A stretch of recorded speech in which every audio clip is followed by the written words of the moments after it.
911, what is your emergency? A bulldozer levels a building in Granby, Colorado. Then another. And another. It's part of a meticulously planned citywide demolition project. The bulldozer went crazy. But this plan wasn't put together by city engineers or construction workers. Just received a 911 call reporting that there is an out-of-control bulldozer. It's the brainchild of an angry man with a grudge against a lot of local people and businesses.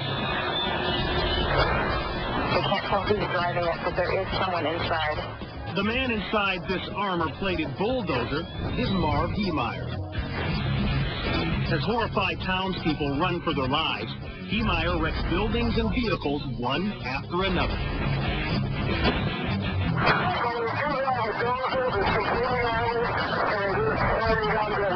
And he's ready to take on sheriff's deputies or anybody else who stands in his way.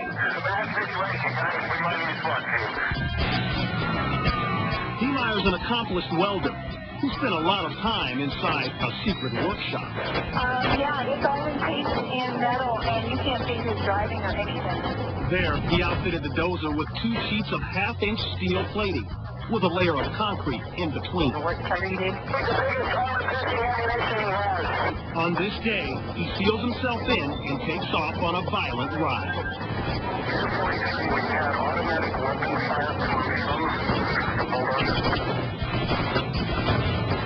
Inside his cockpit, 2 assault rifles, lots of ammo, and video monitors to help him see where he's going.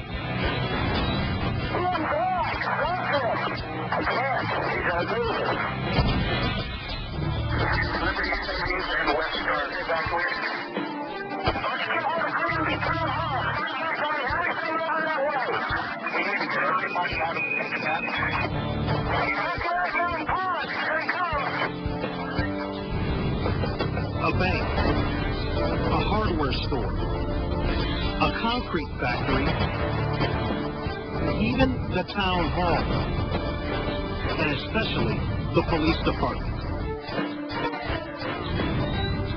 The one thing all of those places have in common, Heemeyer feels he has been wronged by these businesses or the people who own them.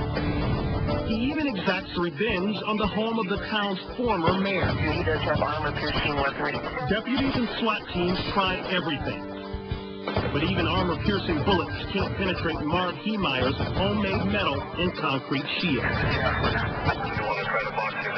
At one point, a heavy equipment operator decides to put a stop to the carnage. He climbs behind the wheel of his front-end loader and gets set to take on the armored bulldozer. But quickly, the operator finds himself in an industrial-sized game of chicken. Heemeyer speeds ahead, aiming directly for the blockage. Realizing his intentions, the loader attempts to flee, but the armored dozer gives chase. Ramming the tractor off its path, it steams ahead to its next target. Authorities seize the narrow opportunity, using the front loader truck to block the dozer in. The civilian operator hurries to safety. Forced to continue ahead, Heemeyer pushes his creation to the limit. The bulldozer grinds to a halt under the rubble of a steel building. Its engine has called it quits. As authorities try to get into the cab of his homemade tank, Marv Heemeyer takes his own life. It takes officers several hours and a cutting torch to finally get inside the cab. None of the townspeople are hurt, but the price tag on this rampage is about $7 million.